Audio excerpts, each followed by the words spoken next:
Yeah, so my channel mainly focuses on independent comic creators, but I also, since I've also produced movies and I've also written screenplays, I get a lot of people that come for the few videos that gain traction. Just like your channel, probably it's like the same top of the pyramid that get the most of the views.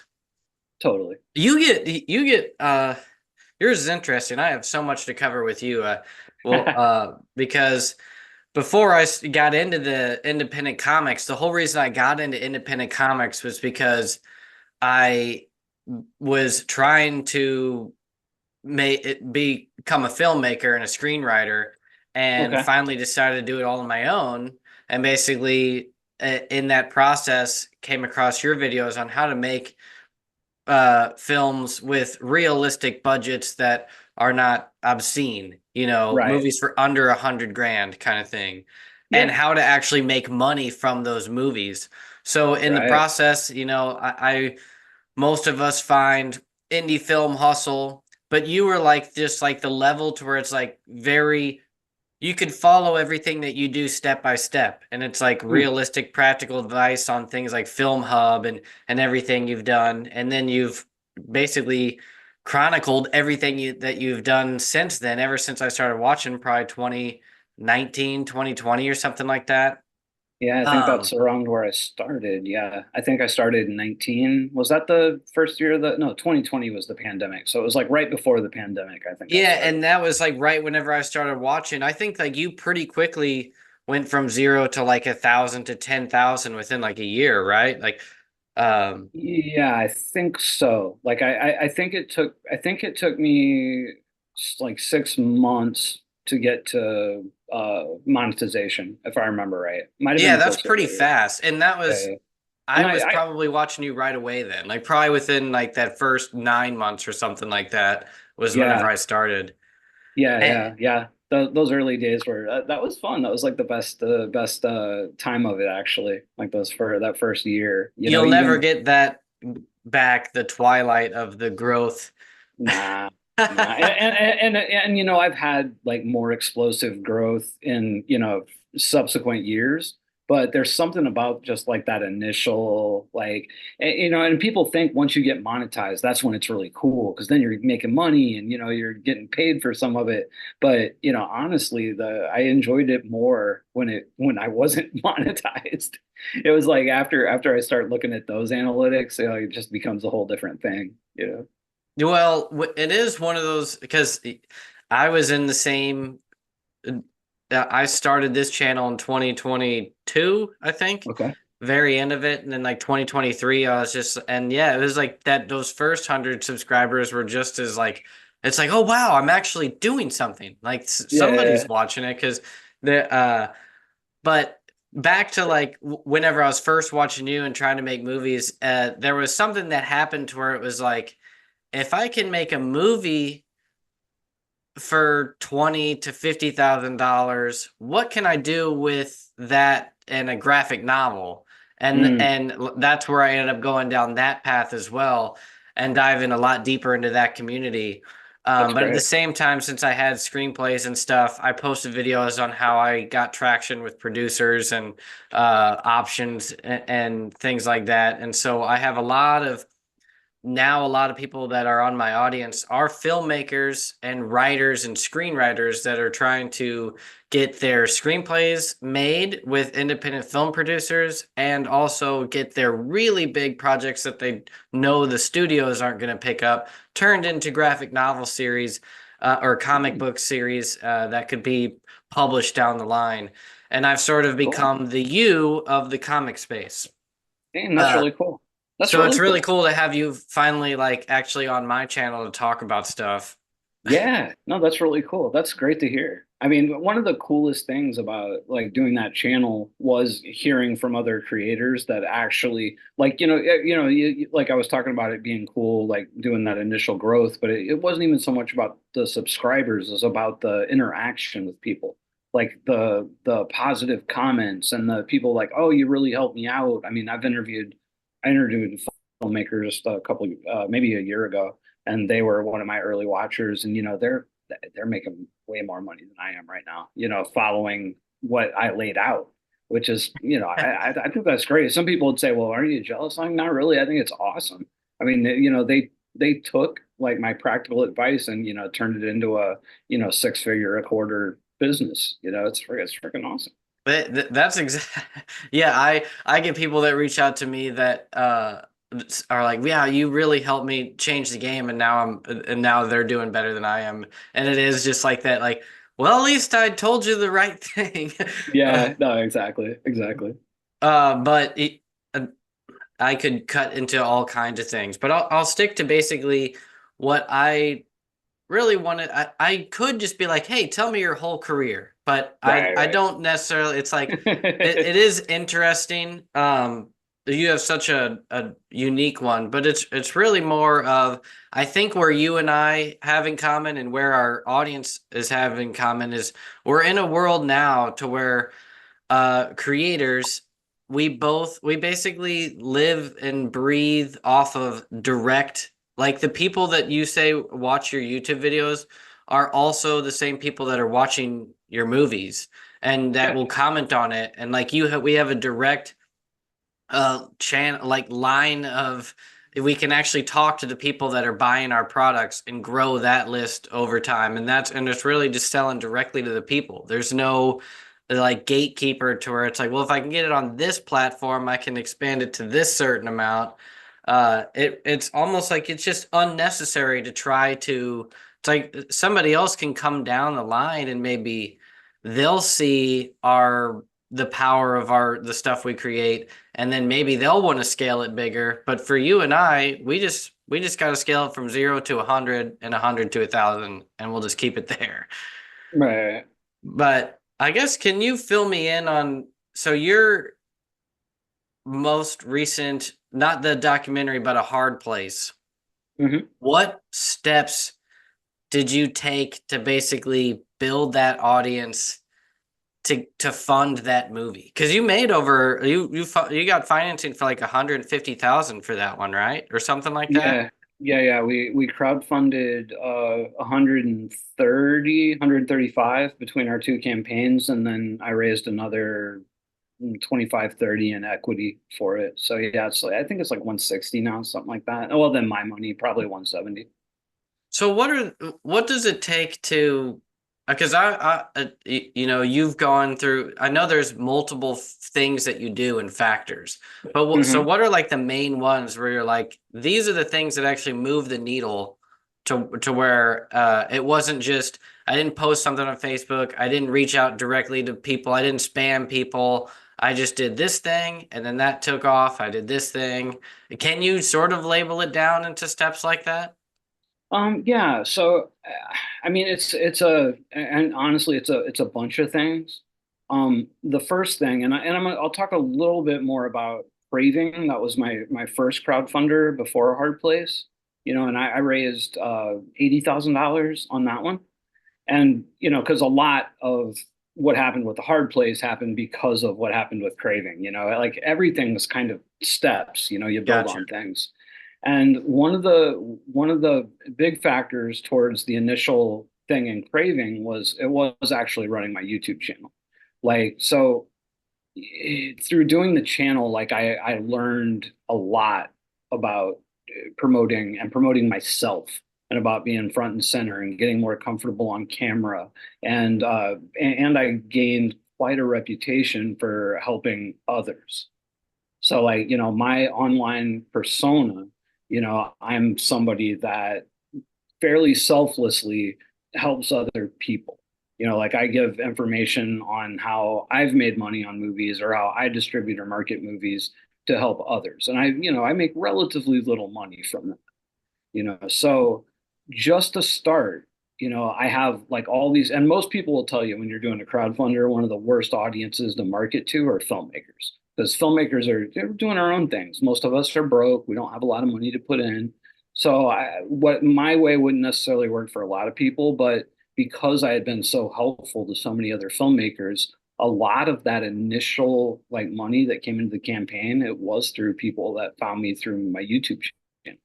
that weren't necessarily fans of my movies, but were like, oh shoot, this guy showed me what Film Hub was, and I made $20,000 on Film Hub. I'm gonna put in $30 into his campaign, so like that was a good chunk of it, And then the other thing was, and again, a lot of people won't have this, Craving was my 28th narrative feature film. So like I'm someone who finishes films, so when one of the big hangups people have when they're given to crowdfunders is they don't know if this movie is ever going to get made. I'm going to buy a DVD or Blu-ray for this, and I forget what the percent is, but something like 60 or 70% of the films never even get finished, let alone delivered perks, so that made my campaign attractive. Having, and everybody thinks they have an attractive project, but you can't like look at it as like, oh, this is a good or a bad movie. You got to look at, is this a project that is going to be exciting for people to give money to or to be a part of? So like I offered a lot of perks that made people a part of the movie, voice in the movie perks, picture in the movie perk, cameo role acting against, opposite Felissa Rose, like stuff like that, and that like, so it gave them something tangible too. So they weren't just giving me money to make my movie happen. They're giving me money to be a part of it. And especially in the horror community, there is like the convention circuit. A lot of these people are convention heads. So, they pay $500, $200, $1,000 to get autographs from these actors. Well, now they can come for $1,000 and they can be in a scene with this actor. You know what I mean? So like that was exciting. And then, man, a lot of it, and people don't want to hear it, but a lot of it, it's freaking direct sales. It is DMing people. Not necessarily strangers. I don't DM strangers, but I go through my, I'm a Facebook guy, so I go through my friends list on Facebook, and I think I have 2 or 3 thousand people on there, but of those 3,000, there's maybe 100 that I'd be comfortable saying, hey, I'm launching a campaign, can you throw in a few bucks on day one? Yeah. And I sure as shit messaged every single one of those 100 people, or whatever it was, because like early momentum in a campaign is really important. So like, if you can get trending on the Indiegogo page, then you'll start getting some of those incidental traffic or traffic from strangers. But another thing that I've heard said, and I believe it's true, you set your initial goals based on what you can pretty much raise without a crowdfunder. So Yeah. like if you're doing a crowdfunder, you need to say like, well, between my family and my friends or like people I know, I think I could raise $3,000. So your initial goal could be $9,000 or $10,000. But like anything over that, you might have trouble with. Because like they say, if you don't hit 30% in that first 2, 3 days, you're pretty much dead in the water. So like you have to have a lot of that locked and loaded. And then on top of that, once you start bringing people in, then it's sales. And filmmakers don't like to hear about sales, but it is sales. You have to upsell people. You get somebody that comes in, has an associate producer for, I think I was selling those for $299 on the first one. And so somebody would come in, they would pay $299. And then, like a week or so later, after, of course, communicating with them and thanking them for the perk, and, building a little bit of a relationship, you say, hey, we're doing something cool. You did this for $299. For another $299, we'll give you the EP perk that's worth $1,000, so, like $200 savings or whatever. And you upsell them. I had I think like a 70% success rate in markups. So, at the end of the Oh, day, I would say 30, 40% of what we raised was markups, like that is crowdfunding. Crowdfunding is hustling. It is sales, and then the creative part, the social media and the posting, that's important, but that's just an element, and it's not at, necessarily the biggest one. at what point did you try to upsell them? Like how long through the campaign? Oh, during the campaign usually. So like someone would donate usually anywhere from 3 days to a week after they'd contribute. Is that built into Kickstarter or do you email them directly? So this is why I do Indiegogo and not Kickstarter, because like Oh, Kickstarter, okay. like Kickstarter, you cannot do secret perks, and it's really hard to do add-ons and upsells. Like everything is just bap on the page. On Indiegogo, you can do secret perks. So you can do perks that the public doesn't see. So you can set up perks for certain individuals and give them at a discount, or you can, do the upsell thing and all of that, and you don't necessarily have to, like broadcast that. You can also do another little sales trick, and is the illusion of scarcity. So you're doing EP credits, right? And say you have 6 EP credits available, but when you first launch that campaign, you don't list it as 6. You say we have 2. You know what I Yeah. mean? And then when you sell those 2, then you launch up the other 2, and so on and so forth. You're not necessarily being, dishonest about it. You're just doling it out, creating the illusion of scarcity. And that's another sales thing that helps with that. Do you have, do you keep like everyone, not necessarily everyone, but let's say your non-backer producers or your main people behind the film do you have them as like your team to where like on day one, each one of them, you're like, you reach out to all your 100 Yeah, people, you reach out to your totally. 100 people. So you're Yes. pretty much like right away, you're trying to get well over 100% funded with Yeah, just the people everyone knows. yeah, as quickly as possible. Yeah. Like crowdfunding is all about momentum. So like if you have, and that's the other thing, like so like Craving, I knew that I needed a minimum of $50,000 to make the movie. If I would have set my goal at $50,000, I don't know that I would have raised as much as I did. So like I set my initial goal, I think was 20, I believe. So then and then you stretch goal past that. But I also knew that if I only raised the 20, that I could raise the equity somewhere else if I had to. But through crowdfunding, you set your goal a little bit lower than what you actually need. And you be transparent about it. You're really like, look, this is the production crowdfunder. Then you can have a post-production crowdfunder, then you can have a finishing funds crowdfunder, so you're not like saying, hey, I only need $10,000 to make this or 20, but this is what I need to do this part of it. And then, Yeah. you stretch goal past it, That reminds me. I think my one of my perks for Craving was the mask of the monster. Because you mm. had a second campaign Yeah, yeah, yeah, we for gotta, post-production. And that absolutely. was where I was like, you know what? I'll get something physical since I'm technically a producer on this film. I Yeah, can't remember if I got that and where I put it. I'd put it behind me if I had it. I'll yeah. have to look to see if where it's at. Yeah, yeah. Um, but that brings me to where I guess you may people probably ask you this but do you think you'd be able to do this without your YouTube channel? Or if you had a different style of YouTube channel that like let's just say like mine, I've probably get 100 to 200 views per podcast. My big videos might get 5,000 views in a year. It doesn't grow that much. It's mostly focused on creators. But if I were trying to crowdfund, what's your suggestion for someone that doesn't have that kind of level of audience coming in? If they were just a pure Yeah. creator, pure filmmaker, how do they capture that audience? Yeah, yeah.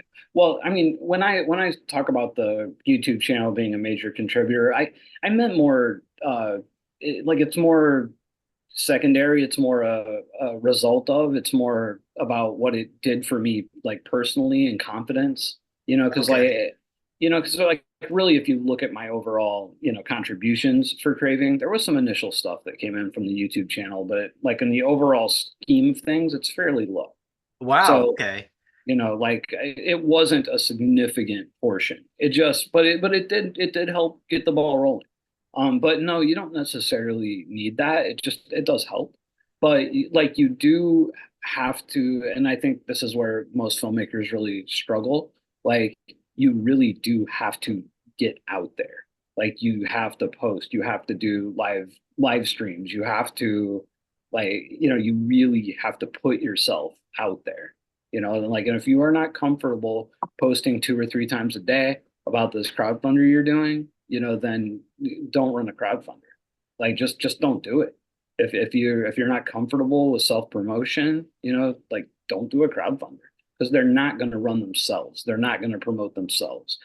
And you're not going to be able to buy your way into that promotion. Like they have all these companies that talk about selling backers lists or help, on Fiverr, they have a bunch of people for $200. I'll help promote your Oh crowdfunder. yeah. None of that crap works out. You can't buy your way to it. You can't, like I had a friend that said, well, I'll do paid ads, and no, it doesn't work. Like No. none of it does. At the end of the day, it's got to be like you out there making posts, and if you're not comfortable doing that, like don't don't do a crowdfunder. And you have to, and you really, the other thing with a successful crowdfunder, like I spent 60 to 90 days preparing for both of my campaigns, the Craving and the Hard Place, and I created ahead of time like materials like memes and alternate posters, and I pre-wrote posts to make, so like I typically run a 28-day campaign, or like a 1 month campaign, 4 week campaign is what I feel for me anyway is the sweet spot. So if I have a 28-day campaign, before that campaign launches, I'm going to have at least 28 posts, like text posts, pre-written. I get a Word document and I just put them in. Because when you get into the midst of a campaign, like say you're in week 2, because every campaign, no matter how successful it is, you're going to have like peaks and valleys. So Yeah. you'll have like a week where you're not raising anything, and it's demoralizing. You're like, I'm putting myself out there, I'm doing all this work, and I'm raising peanuts, and you get depressed, and then it's hard to make like positive posts that are going to help bring people to your campaign. So I write those in advance, and I spend a good amount of time on that. Like I said, I mean, I won't spend the entire 90 days writing those posts, but Yeah. I'll write a couple a day. Because again, if you try to do them all at once, by the time you get to number 10 or 12, you're kind of like half-assing through it. So, you just do a couple, and you do it kind of when the inspiration strikes you, and you write, oh, this will be a good post. And then on top of that, I'm organically posting every day, you know. And if the campaign's doing well, like, and there's a couple of tricks, like, so say you launch your campaign on day one and you're not raising a lot of money, but you're getting in a lot of backers, like say a lot of low donation backers. So you concentrate on the positive. So like if you had a $10,000 goal and say you raised, $100 on day one, which isn't very good. You instead of saying, hey, we raised $100, you're like, hey, we got in 50 backers on, you know what I mean? Concentrate on the positive. But like Yeah. always, because people think that people want to give to crowdfunding campaigns because, they want to support the underdog, or it's not true. Yeah. I mean, this is just sales psychology. People want to be a part of a thing that's happening. They want to be a part of the winning team. They want to be a part of an exciting thing. So make it look exciting. Like, don't lie, don't misrepresent yourself, but, and think people, like every time someone donates, man, message them right away. When I launch a campaign, I have a dual screen. So like I have, a tab open to my email, a tab open to the Indiegogo, a tab open to a social media page, tab open to another social media page. Every single time somebody donates, man, I am right getting that email, get the email, send them an email, thank them.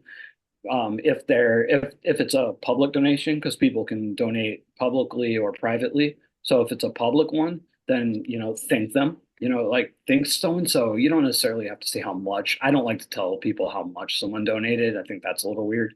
But I'll be like, thanks so and so for supporting the film, or whatever. Yeah. And then it's good to have some of your casting and stuff done.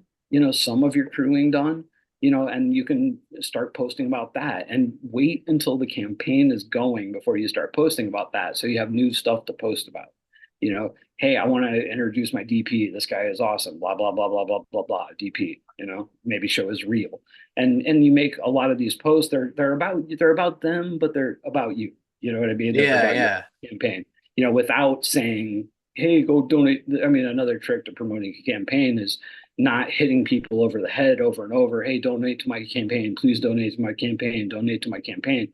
Like a lot of these pre-written posts. Like I do mood books, like I take still frames from other movies that might, be like the mood I'm going for, and I'll post some of those up, like, on Hard Place. Like one of them was Texas Chainsaw Massacre, so I'd have stills from that, and I would be like, the dinner scene from Texas Chainsaw Massacre inspired this sequence in A Hard Place, and I'd write a little something about Texas Chainsaw Massacre and then tie it into A Hard Place and put these posts up. And like I would get crazy engagement on those posts, and then people say, Yeah. well, but your link isn't there, but it doesn't matter. The more people are interacting with you, the more those people are going to see your other posts that actually do have the links. The more Yeah. they're going to show those posts to friends of their friends and crap like that. So like it's all about building momentum. And even in those pre-written posts, I write an additional post, usually one a day, that has nothing to do with the crowdfunder, but it's something that I know is going to get me a lot of interaction. So like I usually have, like I said, I have a lot of filmmaker people. So I would write like a filmmaking post, and I would just basically parrot something that I was saying on my channel. Like take one of my video topics, write a couple paragraphs on it and put that up. And again, it keeps you fresh in the feed. And then as your campaign is going on, you can go back to those posts. So like another thing that you do, you get good art is really important. So if you're not a good graphic artist, pay a couple $100, get somebody to do a good poster for you. Like I post up the poster about 4 days before the campaign. So if I'm launching on a Friday, I'll put the poster up on, say, Monday, and I'll pin it to the top of my page. I'll usually get a lot of interaction and posts on that. And by the time I get, like, say, 14 days into the campaign, that post is going to have, like, at least for me, like it'll have 300-400 comments and a bunch of interactions. And then like once a week or so, I'll go back to that post and add a fresh comment to it, and it starts refreshing the post in people's feeds. So like, Wow. I have Craving's been out now for almost 2 years, and I have that initial poster from Craving. And every great once in a while, like once a month, I'll go back in there, do a fresh post. Instead of making a fresh post, I'll add a fresh comment to that poster. And it's got, like, close to 1,000 interactions at this point. And it just keeps growing. Is the main place that you're posting Facebook? Yes, and saying that, I'm not saying Facebook is the best place to promote. It's the best place to promote for me. So like Yeah. whatever social media platform you're most comfortable with and that the best, that's going to be your best place to promote. For me, that's Facebook. I'm a little bit older. My audiences skew a little bit older. So like I like that's where I concentrate my work. Like Okay. I'm not so good on Instagram. I'm really bad on TikTok. I'm all right on Twitter.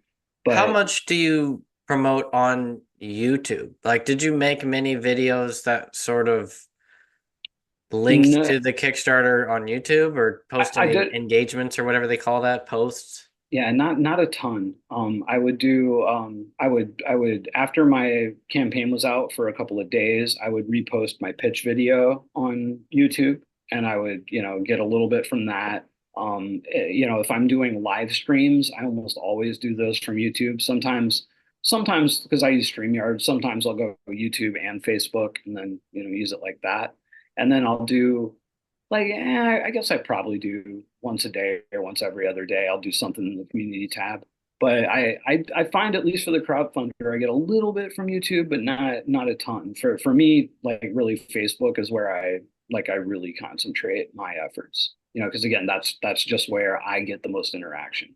Like I get views on YouTube, but I don't necessarily get views for a crowdfunding pitch video. You know what I mean? Did you? Yeah, I get you. Do you post or find Facebook groups or other YouTubers that you go on their channel, or and like how much did, like, was there ever like one where you're like, I was able to get on so and so's thing, or I posted something in the Bigfoot group and Yeah, everyone lost their minds, or did yeah. that barely do much? For the crowdfunder, it didn't do much at all. I did post in a few horror groups. I did post in I have a distribution and marketing group, and I was selling, at least on a hard place, I was selling a distribution and marketing crowdfunding master class. Because I'd raised 80 grand on a Craving, and then I was over 100 grand on a Hard Place. So me and the crowdfunding consultant I worked with on Hard Place, we put together this like 3 hour crowdfunding masterclass and sold it for like $300, and we sold a shitload of those because I do have a strong filmmaking Yeah, I'm a audience. part of that group. So I made a couple of posts in there about that, and I probably sold 20 or 30 from that group. And then on my regular personal Facebook page, I sold a few. I don't know if I did. I know I posted about it on YouTube, but I don't know if I got anybody directly from there or not. I'm not sure. I may have. I was gonna ask if there was any, did you contribute the budget of the film that came from revenue from other stuff like that, like your marketing courses or anything like that, or do you consider that separate from the films? Well, I mean, it's separate, but I'm also, I'm a one man shop as far as the stuff Yeah. goes. So if I need money for something or a movie, and I put money of my own into both Craving and A Hard Place, and it just, it's my money. It's so yeah, some of it definitely was coming from, profits from other things for sure. Yeah, it makes sense. It's like that's kind of how I am, to where although you could separate everything I do, like this book and this video and the YouTube Totally. ad money or whatever, it's like in reality they all funnel together to where when I need money now, Yeah, they all yeah. come from every bucket that I have. Exactly. And I would assume you're kind of the same when you're doing a bigger project. And my horror movies are kind of my passion projects. Like I do docs to pay the bills. I like doing YouTube, but I don't make a ton of money from the filmmaking, side of stuff. So like really docs are what pays the bills. And I'm passionate towards, the bigger horror movies.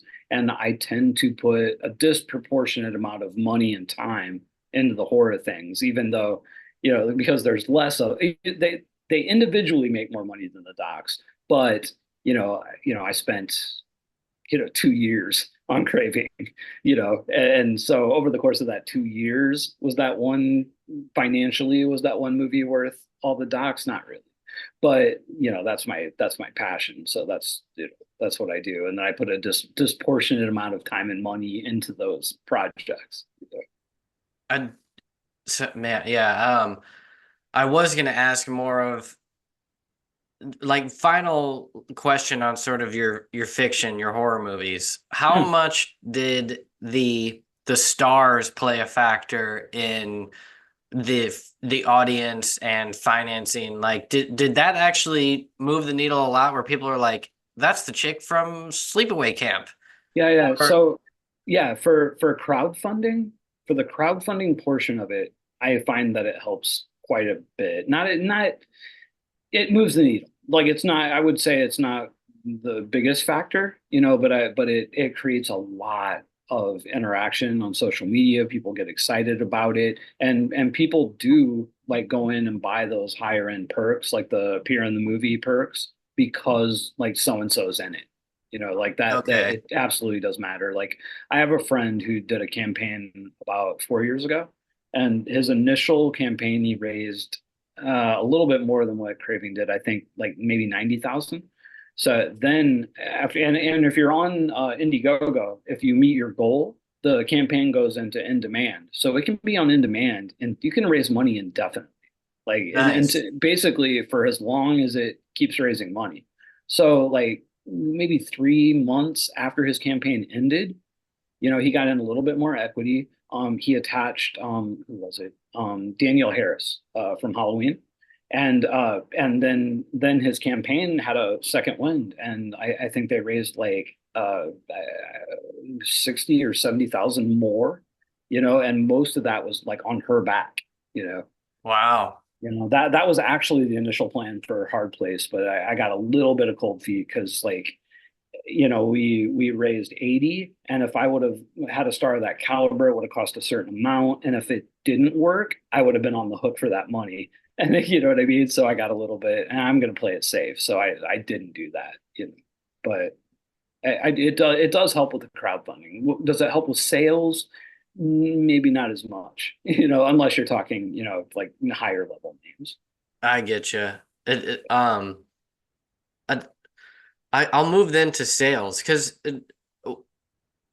before I guess same thing with the docs. Like, what is, and I know your whole channel focuses on a lot of this stuff, the distribution and sort of how, but what is the steps that you take to sell the movie as far as distribution? How much of it is like you selling directly to people through maybe a link? How much of it is Film Hub? How much of it is sales agents?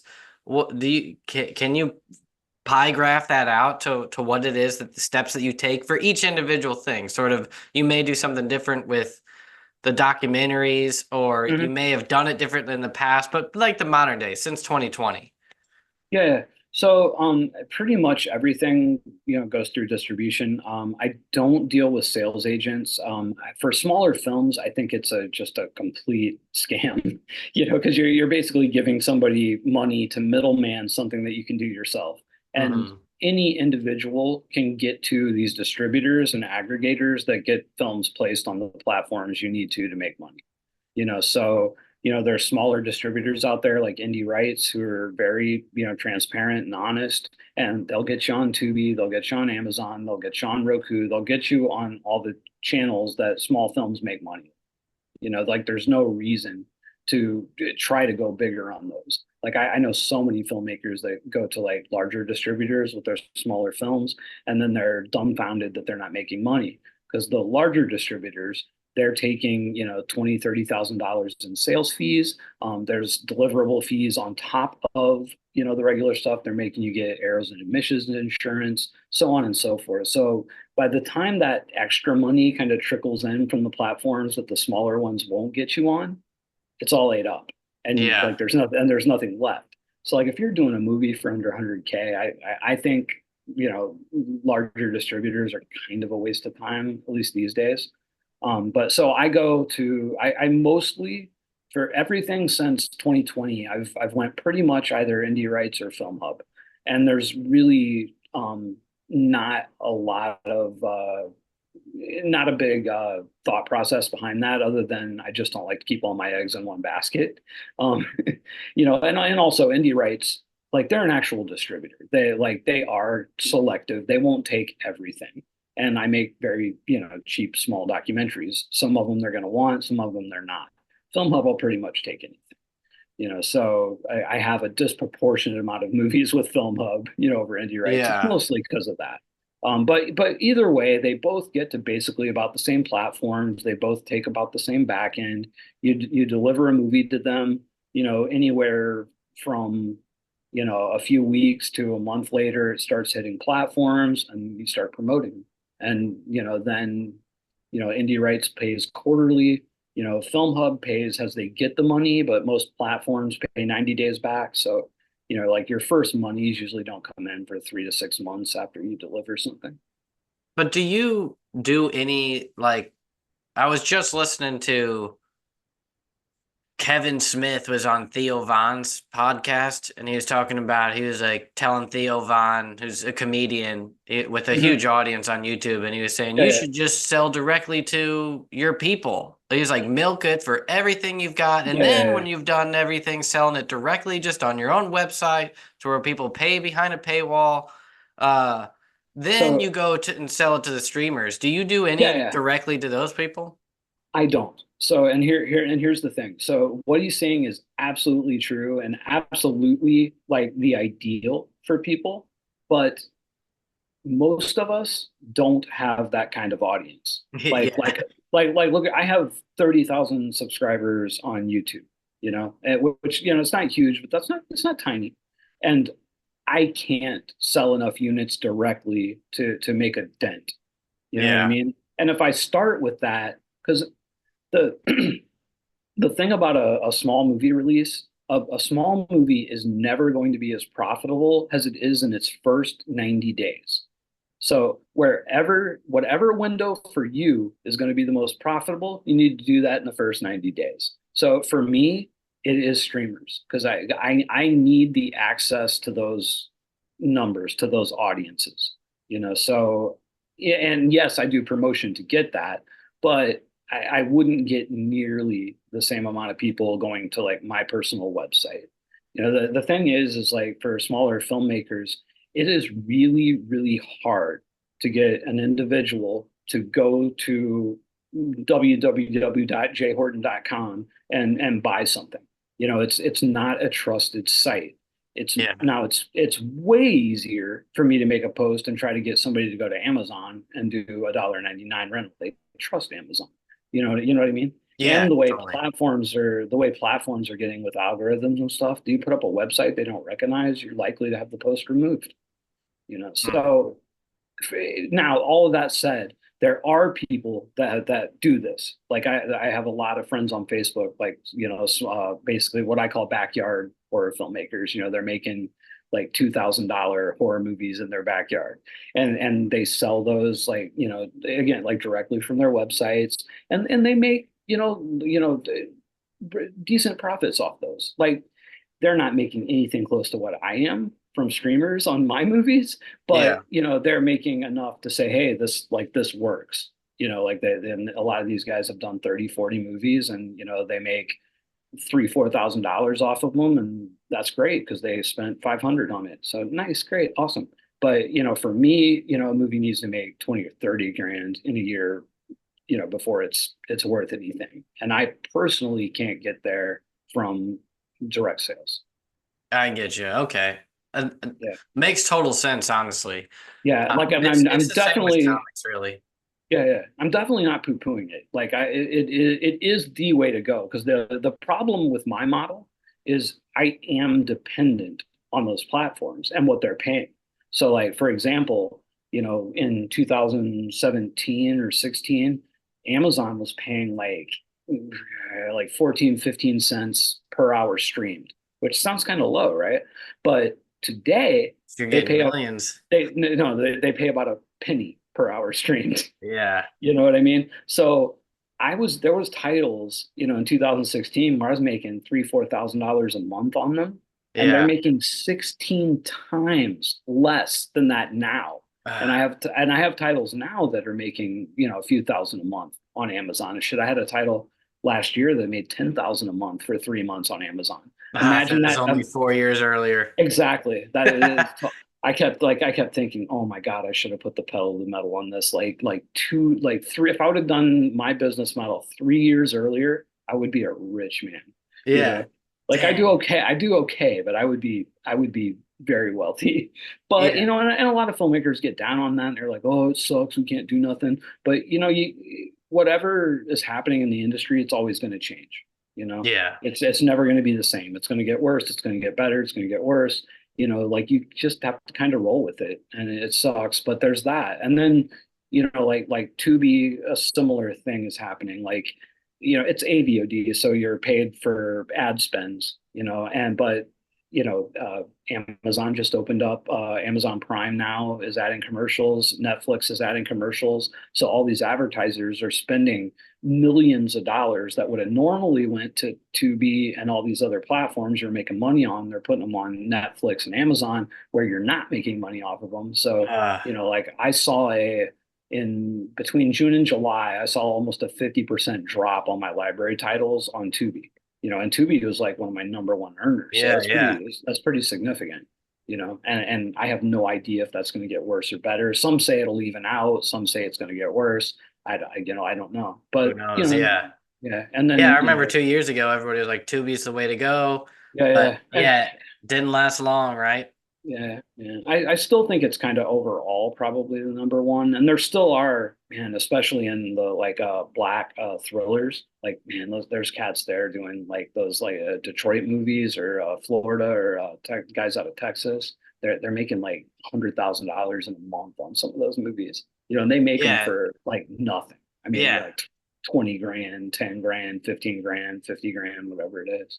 And There's, yeah, that and they're platform's what they're that audience goes to that platform to watch those niches. Yeah, yeah, they're absolutely killing it. I've never in my career I've never had a title like take off like that. You know, Yeah, truly go viral in a way, or like hit yeah, some kind of phenomenon status amongst its genre. But um whenever you say once it goes live onto those platforms and you promote it, what actually is involved in the promotion? So it's honestly it's a lot like the crowdfunding. Okay. I pre-create posts, I have like when I do a feature film, and I'm right now I'm talking more about my horror stuff than my docs, but a little bit with the docs too. But I'll have for like Hard Place that's getting ready to come out, I'm gonna have about 8 or 9 different trailers. So like I'll have 8 or 9 completely different minute 30 trailers. And then within that, I'll do, 30-second cut downs, 15-second cut downs. So like I'll have a plethora of video material, plus the behind the scenes stuff, plus different posters, plus like all the meme stuff. And then you start posting about them. Again, your first 90 days are pretty crucial. So I usually post about new movies like daily for the first 90 days. And then, maybe a couple times a week throughout the first year. And then I kind of put everything into a rotation. For docs, I knock those out a little bit quicker. So I just don't have the time to create all that stuff. So I'll do maybe 2 trailers for it. And then I'll do like because documentaries you can kind of segment out. So I'll do 2 and 3 minute like clips from the documentary. And I'll clip out maybe 40% of the documentary. And then I'll post those, I do maybe see two, sorry, I don't know, like 12 posts, like per 12 videos per, documentary. And then I'll just put them in a folder. It's in my Dropbox. And, once a day, I put up 2 of those clips on various social medias, like my Facebook page, my Instagram, my TikTok, I put them on Threads now, Oh, Twitter, yeah. you know. I used to post them on YouTube, but honestly, about a year and a half ago, I got dinged for what do you call it? Reused content because I wasn't adding anything new to them, even though they were mine. They Hmm. actually demonetized my channel. I ended Wow. up getting it back, but it took like 2 months. I had to I appealed it. They denied my appeal. I had to go to like I contacted them on somebody recommended that I go onto Twitter and tag them on Twitter and lay out my case. So I did, and then about 2 days later, they monetized me again. But Wow. Well, yeah, that I'm glad to hear that that got resolved because that sucks. oh yeah, it really does. Because like I said, I don't make a ton from my filmmaking stuff, but I have started premiering my docs on my YouTube channel, and I now saw that. Yeah. I do They're make getting a some lot pretty. of views. Oh, dude, yeah, I make like about $2,000 a month just from my documentary stuff on my YouTube channel, That's wild. And how and that's long a does it take you to do these documentaries? Like when it from I guess interviewing people to finish, like you're saying they're more yeah, churn and yeah, burn obviously than the yeah, movies, yeah, but how fast yeah. is it? I can do them in a week, or Oh, less. And there's some. So I did this one called Bigfoot Beyond the Legend. I put it out last year, and it's basically so whenever I interview people, I interview them for a few hours, and I usually have some leftover stuff. So I had leftover stuff on Bigfoot from 3 or 4 people, but not enough to make a doc out of. So, I wrote some wraparounds, and then I got on camera like I do for my YouTube channel and started talking about Bigfoot, and I tied it into what these clips were talking about.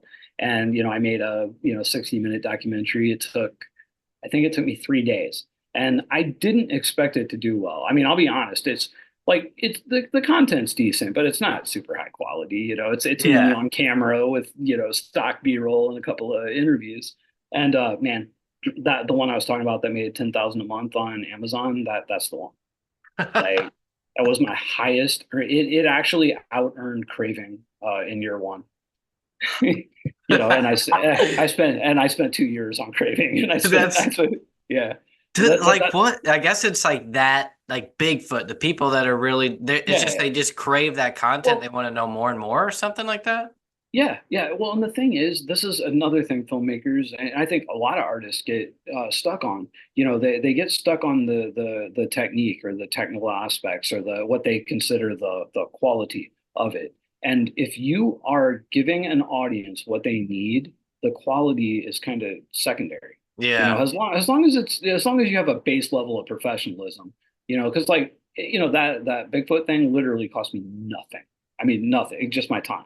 Yeah. And Cravings cost $100,000 and this out earned it. Quality wise, Cravings way up there, but it Yeah. doesn't Yeah. matter. Like for whatever reason, I was giving information that the Bigfoot people were interested in. That's why the docs that do well, that's why they do it. Of course. Yeah. That's But hilarious. yeah, but yeah, it's true. I mean, and it's a little demoralizing because like I said, I spent Two almost 2 years, years and two then three years, days. man. I know, you know.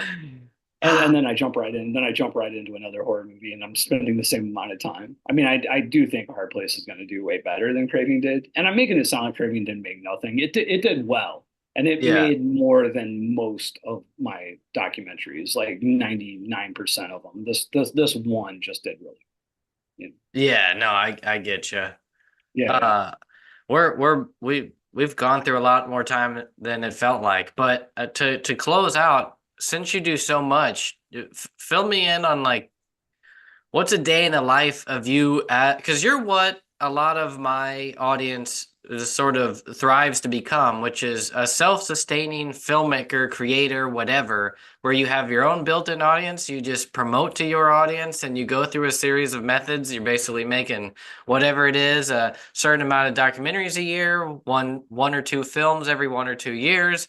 Uh, um, but what's a day in the life for you like, or maybe let's just say a day in the month, since not every day is about the same. Yeah, yeah. So, a lot of people would think because I'm pretty prolific. I put out a lot of stuff, a lot of content. You'd think I'm spending like 12-hour days, 7 days a week, and I don't. Like I rarely work 8-hour days unless you're talking about on set. Now, like when I'm shooting a movie, like those 10 days, those are 12-hour days. But for the most part, I'm an early riser, so I get up somewhere between 4 and 5 a.m. I do some of my initial social media posting. So like if I'm posting videos or whatever, I'll schedule them at that time. I'll do that, spend about half an hour. And then I go right into whatever the hardest part of my day is. Like, so if I'm editing, like that'll be my editing time. And I try to do my hardcore creative stuff and get that done before 7 or 8 a.m. So like no distractions. Like people aren't calling, you're not getting messages, you're not getting emails, you're just working on that thing. And so I'll do that. Or if I'm making posters or whatever it is, and then I'll usually somewhere around like noon, I'll uh, check the social media stuff again. Unless I'm doing a crowdfunder, then I'm doing it throughout the day. But for the most part, I'm only on social media like 3 times a day, once in the morning, once in the afternoon, and once at night. And then everything else is either editing or creating materials to promote.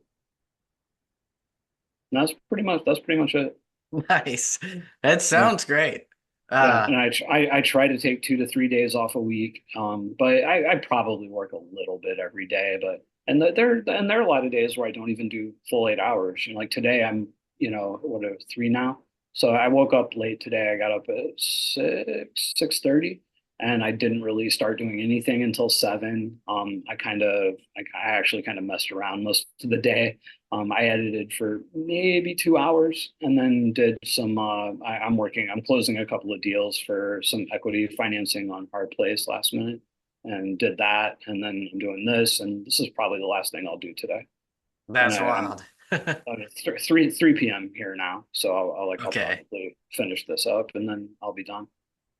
Nice. Dang it, you reminded me of one more thing I was gonna ask. Oh, I was gonna say, do you do any like physical touring? Do you go to horror conventions? Do you go to film markets? Do you do anything like that? I don't, and I probably should. So I know a lot of people that do really well with them, and I used to have kind of a prejudice against them. Like I don't need that. I just go direct to market. I don't need it. But I kind of think I'm leaving some money on the table not doing those I was things. gonna say, Yeah, especially in the comic space, that's like 50% of a lot of our income is touring. yeah, I know. I'm watching and I'm setting on because when I did Craving, we sold I forget how many DVDs and Blu-rays, but when you're buying DVDs and Blu-rays, you have to pretty much buy them in bulk. So like I'm still setting on probably like 40 or 50 copies of that movie that have been sitting in my closet for 2 years Yeah, that I could just take them somewhere. take to a convention, but I haven't done it yet. I when I fulfill the perks for Hard Place at the first of next year, I think I'll probably start doing some of that. Nice. But right now, no. I honestly I'll have to like ask somebody. I don't even know how to go about it. All right. Well, thanks a lot again for doing this. Unless you have any other closing remarks, I think we'll call it a wrap. All right, sounds good. All right. See ya. All right, man. Have a good day. You too.